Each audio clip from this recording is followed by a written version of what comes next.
En este vídeo vamos a ver la resolución de la actividad 001. Nos piden que, partiendo del proyecto House, creemos un objeto de la clase Picture y dibujamos el diagrama de clases y el diagrama de objetos. Vámonos a BlueG. Para dibujar el diagrama, lo primero de todo, tenemos que crear el objeto que nos piden, Picture. Y ahora, para dibujar el diagrama de clase, tenemos que ver el código fuente de las distintas clases. La clase Person, si vemos los atributos, 4 enteros, un string y un boolean. La clase Triangle, tenemos 4 atributos int, un string y un boolean. La clase Square, tenemos 3 atributos int, un string y un boolean. Y la clase Cycle, tenemos 3 atributos int, un string y un boolean. Como vemos, ninguna de estas clases depende entre sí, ni tampoco depende de ninguna otra clase del proyecto. La clase Canvas nos han dicho que nos olvidemos, solo nos queda por comprobar el código fuente de la clase Picture, en la que vemos que hay 2 atributos de tipo Square, un atributo de tipo Triangle y otro atributo de tipo Cycle. Con lo cual, aquí sí que hay dependencias entre clases. Si lo trasladamos al diagrama de clases, tendremos lo siguiente. Tenemos la clase Picture,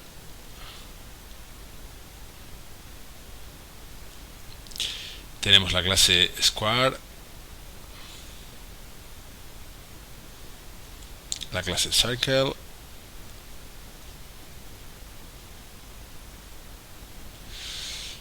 la clase Triangle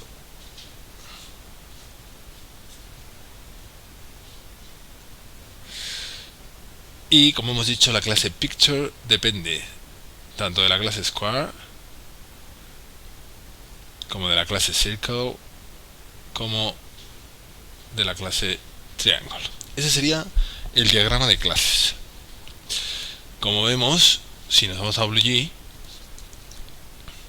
podemos ver que Triangle efectivamente depende de estas 3 clases. Por otro lado, estaría la clase Person, que no tiene ninguna relación con el resto de clases. Vamos a pensar cómo sería el diagrama de objetos. Para ello,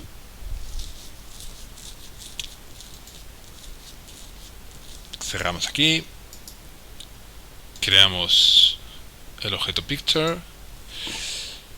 Para ello podemos valernos de lo siguiente. Recién creado el objeto Picture, podemos inspeccionarlo y veremos lo siguiente. Cada uno de los atributos que componen este objeto, la pared, la ventana, el tejado, el sol, están fijados a un valor nulo. ¿Qué significa eso?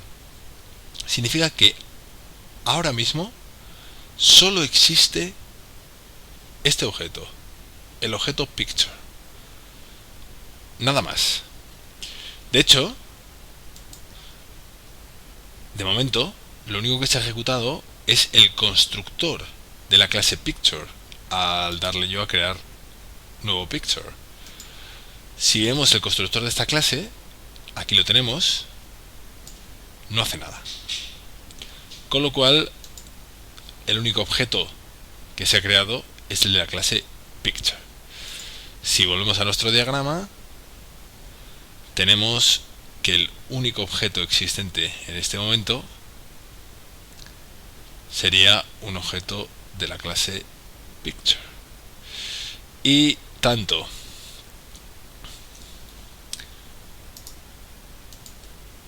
Wall, Window, Roof y Sun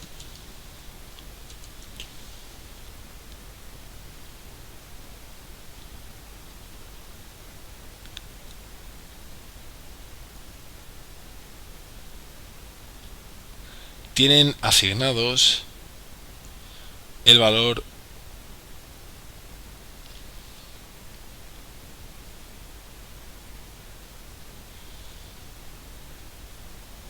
null.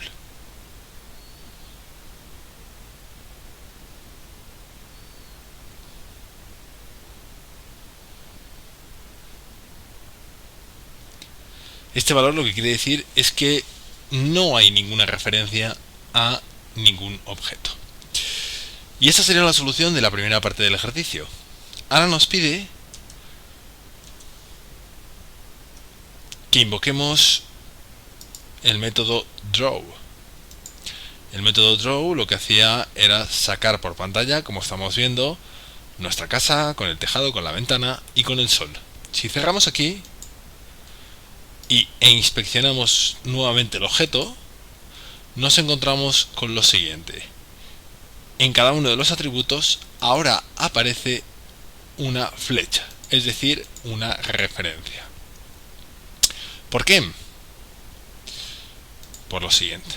Si vemos el código fuente, cuando se ejecuta el método draw, que es este que tenemos aquí, podemos ver cómo en esta línea se crea un nuevo objeto de la clase square que se asigna al atributo wall.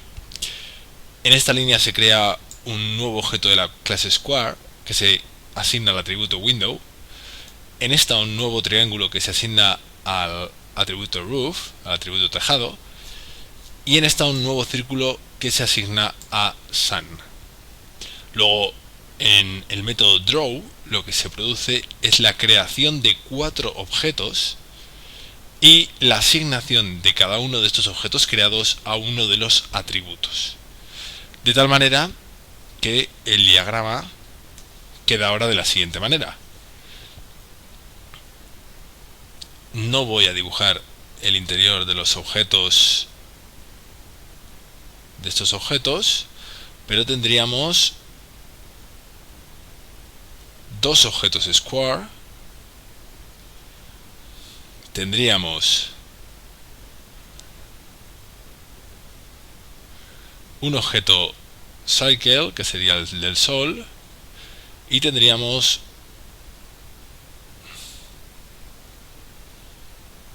un objeto triangle, que sería el tejado. Bueno, pues después de la creación de estos objetos, Java, o mejor dicho, el código fuente, lo que hace es asignar a cada uno de estos atributos su correspondiente objeto. En este caso, wall apuntaría a uno de los objetos square creados, window contendría una referencia al segundo de los objetos square creados, roof tendría una referencia a triangle y finalmente sun tendría una referencia a el objeto circle creado. Y este sería el diagrama de objetos para el segundo apartado de la actividad. Si volvemos a BlueG, podemos decirle que queremos inspeccionar el objeto creado. Si hago doble clic sobre el atributo, se me abre la ventana de inspección del objeto square. Es importante darse cuenta de que ahora mismo tenemos todos estos objetos que figuran aquí en este diagrama: un objeto picture, dos objetos square, un objeto circle y un objeto triangle. Pero en BlueG, en el banco de objetos, no se nos muestran todos esos objetos, sino que solo se crean los que hemos creado nosotros manualmente. Pero los otros existen. Aquí lo estamos viendo. El objeto square asignado al atributo wall, con sus atributos, con unos valores puestos y fijados en esta parte del código. Si os fijáis, cuando hemos creado wall, a continuación hemos ejecutado una serie de métodos sobre wall que lo que han hecho es cambiar el valor de los atributos. Por tanto, como digo, este sería el diagrama de clases de el proyecto House. Es un diagrama, como hemos dicho en vídeos anteriores, estático, no cambia. Y este sería el diagrama de objetos de nuestro proyecto después de haber invocado el método draw sobre el objeto que habíamos creado. Repito, 5 objetos relacionados tal y como vemos en este diagrama.